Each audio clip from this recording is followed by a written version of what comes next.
This is Israeli Technology Founders Speak, a podcast of conversations with successful Israeli high-tech and biotech entrepreneurs. With your host, Avraham Hermon.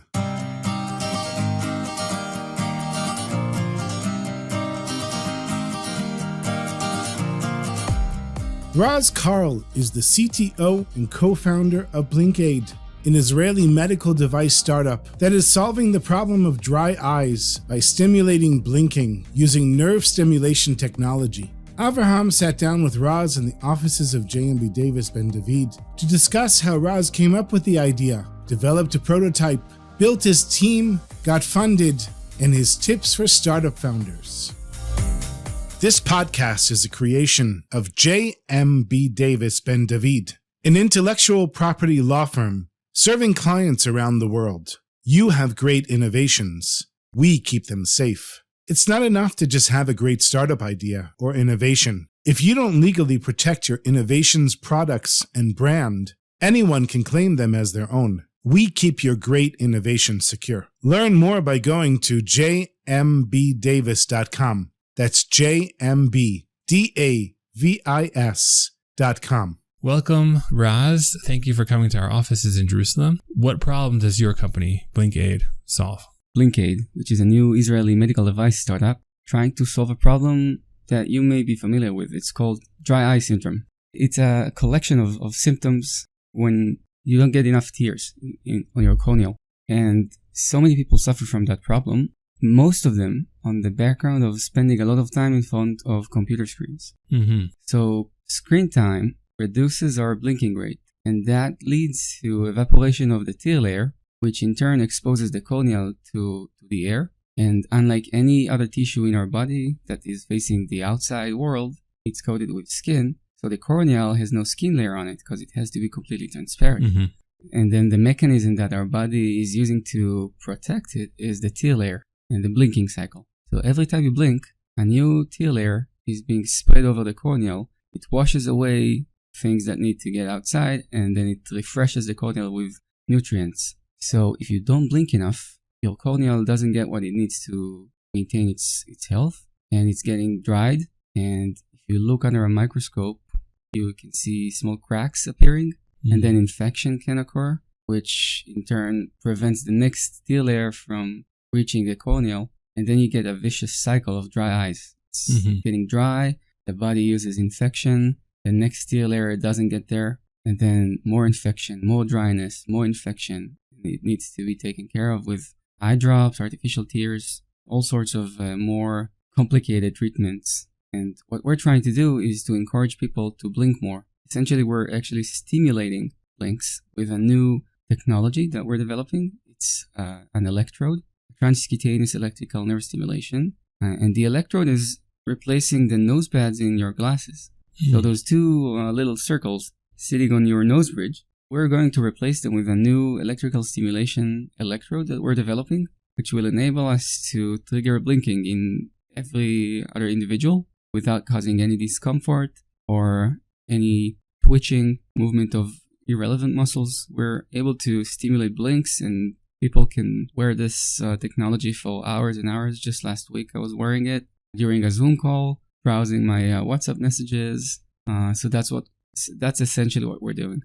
That sounds very interesting. I wasn't aware of this problem being caused by screen time. So it sounds like a modern day problem that maybe many years ago didn't exist. How did you come up with this idea, and how did you become involved in it? First of all, the problem is new when it comes to computer screens, but people suffered from reduced blinking rates for different reasons for a long time. For example, people with neurological diseases such as Parkinson's disease, Alzheimer, Bell's palsy, unilateral facial paralysis. This is a condition where one side of your face doesn't get any nerve stimulation. It's completely paralyzed, so you don't blink in one eye. And this condition also leads to dry eyes, as well as Parkinson's disease, which reduces blinking rates and leads to incomplete blinks. So these medical reasons existed before screen time. And for me, it was kind of a coincidence, actually. I was doing a degree in industrial design at Bezalel Academy here in Jerusalem, following my computer science degree at the Hebrew University. And in Bezalel, you have to submit a final project. And in industrial design, this project has to be some sort of a product. You need to come up with a use case and develop a product that solves or helps people in that use case. And it was during COVID. I was spending a lot of time in quarantine thinking about what I was going to do for my final project. And a medical thing seemed, quite relevant. And I was basically looking for a medical problem where I can do a project. I ended up speaking with a bunch of doctors. Most of them didn't really know what I was talking about, why I was approaching them in the first place. But one of them, Dr. Iftach Yassur, is a senior ophthalmologist at Rabin Medical Center. Mm-hmm. And he happens to be the father of one of my best friends. I called Iftach and I told him, listen, I have to do a final project. I need to come up with a product. Maybe in your department at the hospital, you guys have some problems that need addressing, and maybe I can, maybe help you with that. So Iftach said something like, listen, Raz, I remember your projects from high school. I love what you're doing. And here in the hospital, we're in no shortage of problems. Why don't you come over next Wednesday and I'll give you a tour and we'll find some problem to work on. Mm-hmm. And that's what happened. I went to the hospital. Iftach dressed me up with, the jacket and everything. It took me to the surgery room. Oh, wow. Explained what he was doing. And after the initial shock, eye surgery is not something I was prepared for. Sure. But then he assembled all of his colleagues in the conference room, and he told them, listen, guys, this is Raz. He's this and that, and we're going to do a project together. So all of your ideas that you bring up next to the coffee machine about how you need to do things otherwise and what would be a better solution for our patients. So this is the time. Bring it up. And then they started talking about dry eyes and people not blinking. Mm-hmm. And at first I thought it was a joke. People not blinking. What are you guys talking about? Who doesn't blink?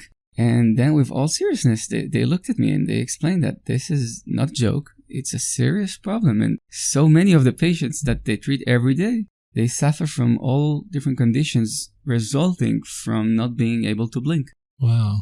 Yep. So that's a fascinating story about the idea being born and the need and the solution coming together. So can you talk a little bit about putting together a team? You said you're from the field of industrial design and computers. Correct. But that is probably not enough. What else did you do to assemble a team? So we were lucky to have Iftach and the other ophthalmologists, Dr.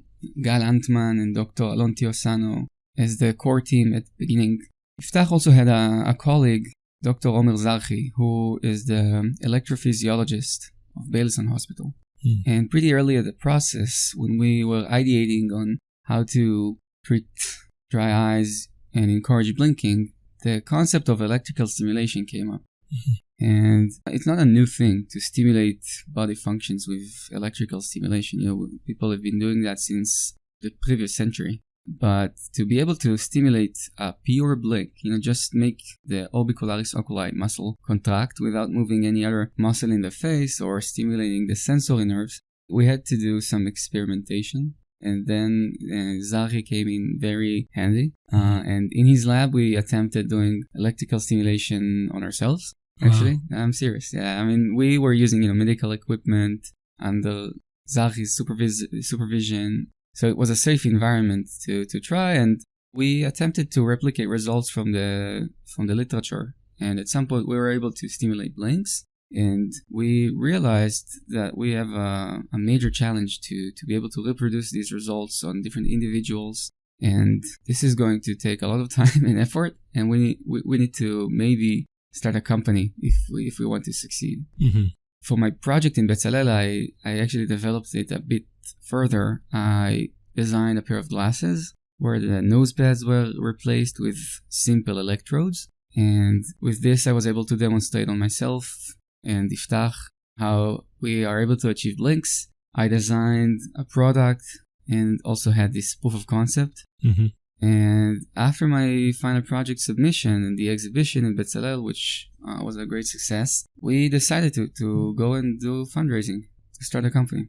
Okay, I hope you also got a good grade on that project. Yeah, I did. Can you tell me a little bit about how patents or other intellectual property play a role in the development of your company? one of the first things we did, even before my project submission at Bezalel, was to file a provisional patent application. Mm-hmm. For me, I had no previous experience with patents or intellectual property, but we were kind of learning on the go. And it seemed, looking back, it was a wise decision to file a provisional before my project presentation. Mm-hmm. And since Iftach and the other ophthalmologists are employees of Clalit. Clalit being the HMO that runs the hospital that they work in, right? Yes. Clalit has a Yisum company. Okay. It's called Morisum. Yeah, so that's their technology transfer Exactly. branch. Mm-hmm.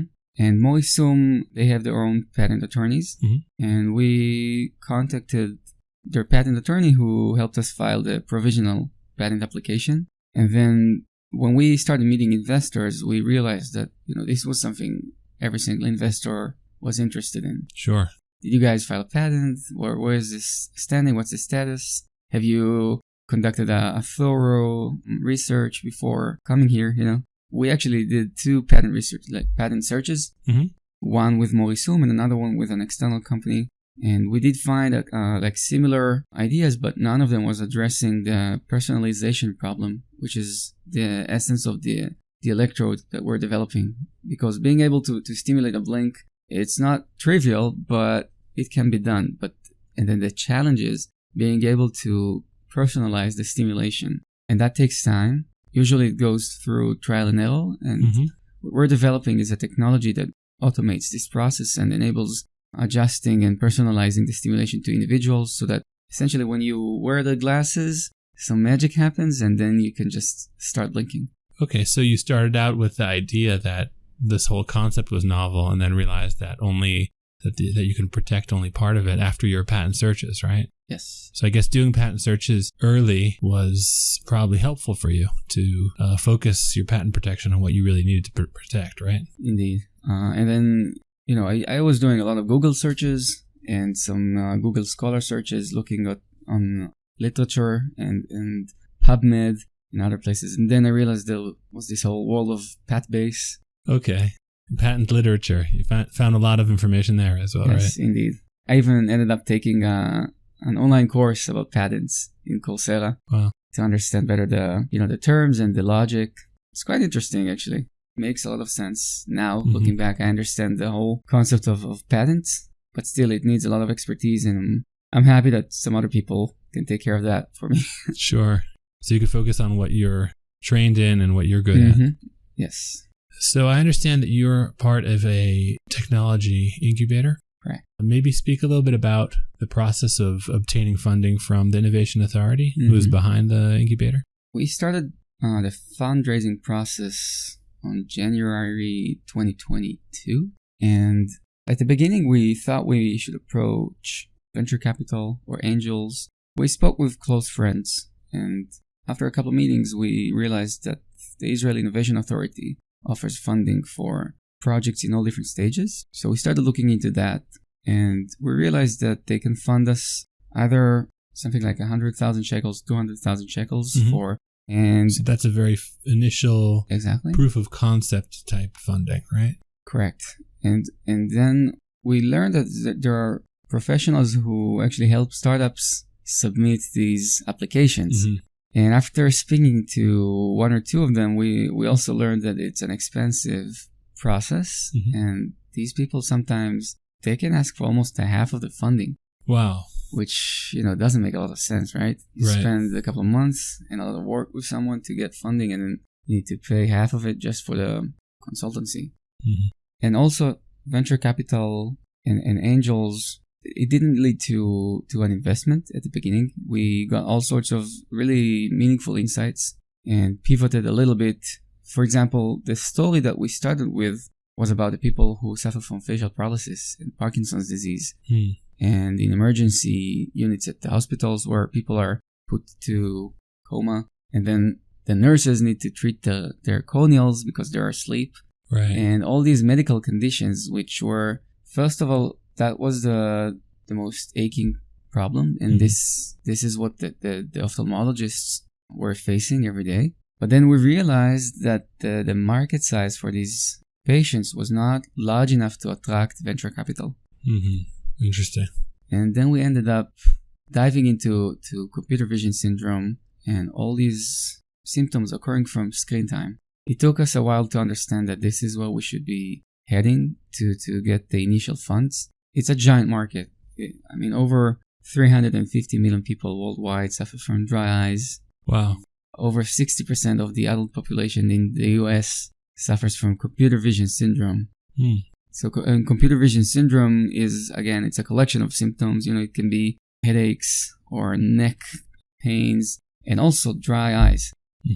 So after a while, we started changing the narrative and talking about dry eyes in general, not just about people with facial paralysis. And then the Innovation Authority also offers funding for people who come with an incubator. Now, what's an incubator? It's a company which provides services to small startups. It provides you with legal services, accounting, right? And it also enables you to get matching for the funding of the Israel Innovation Authority.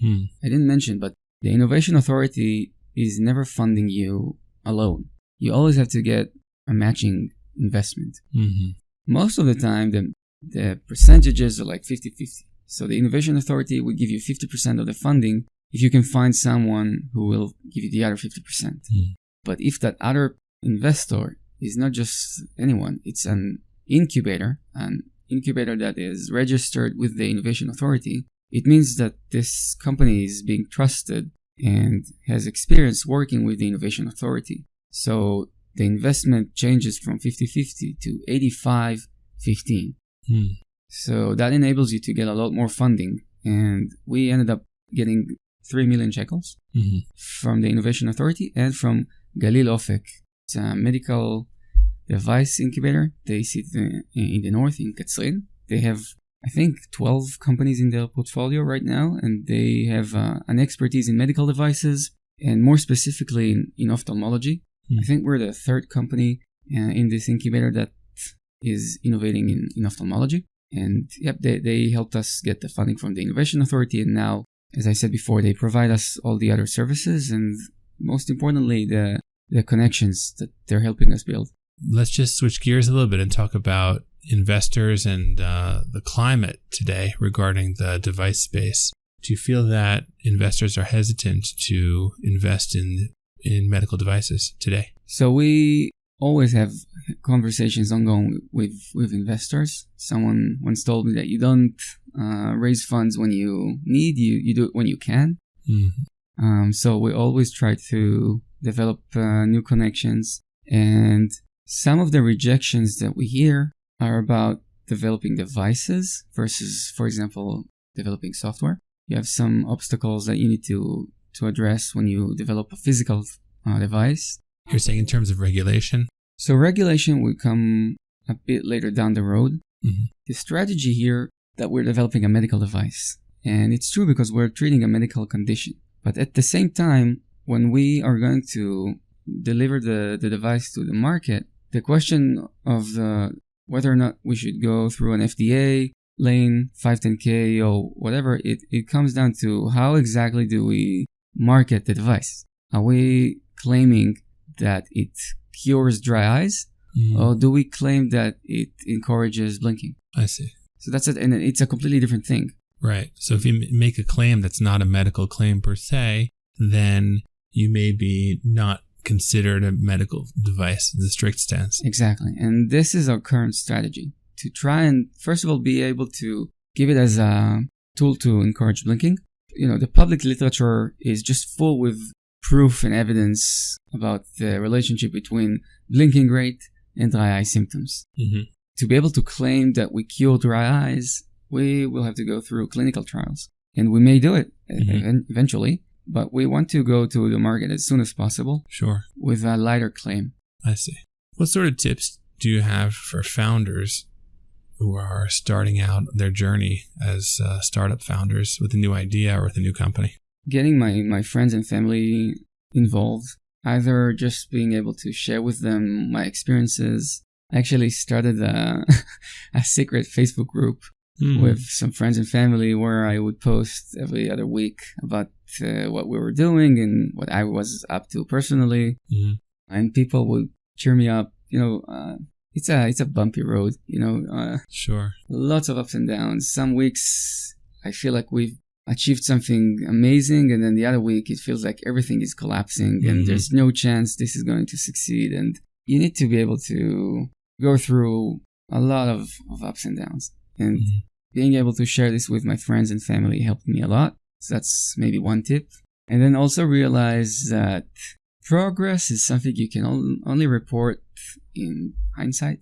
Yeah. At the present, I can report about movement. Is it progress? I don't know. We'll have to see. So looking back, I can report about a lot of progress that we made. But I stopped trying to analyze if I'm making progress at the moment. I just make sure that I'm moving. I see. I have short-term goals that I'm moving towards, and the long-term goals we assemble every month to assess where we are. I like that you managed to build yourself a sort of a support system that will keep you encouraged and keep you on this journey.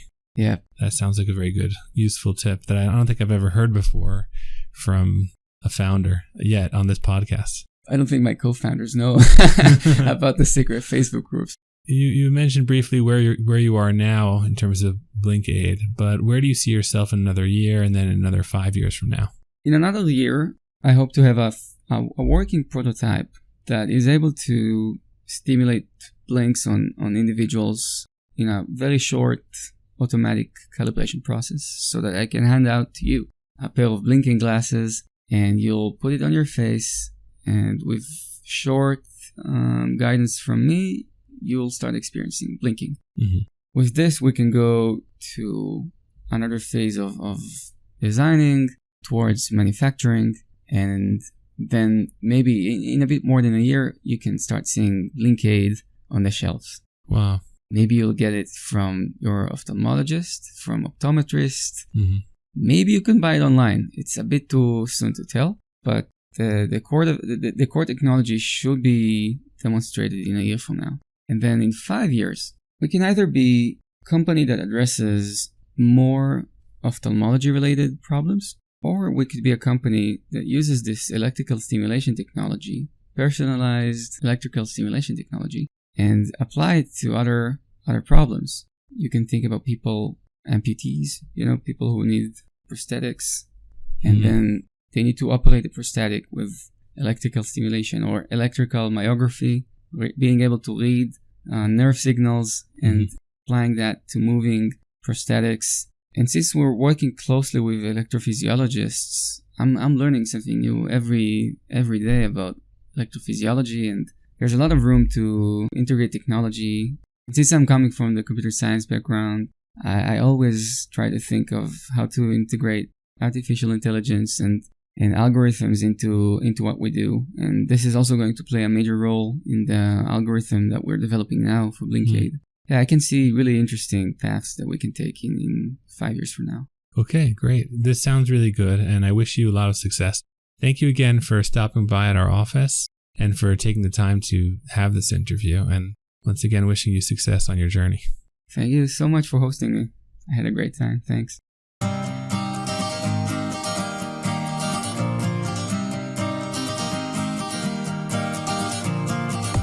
That was Raz Karl, the CTO and co-founder of BlinkAid. We hope you enjoyed this episode. There are many more to come. Do you have a great innovation or startup idea? We'd love to hear from you. You can reach out to us by going to our website, jmbdavis.com.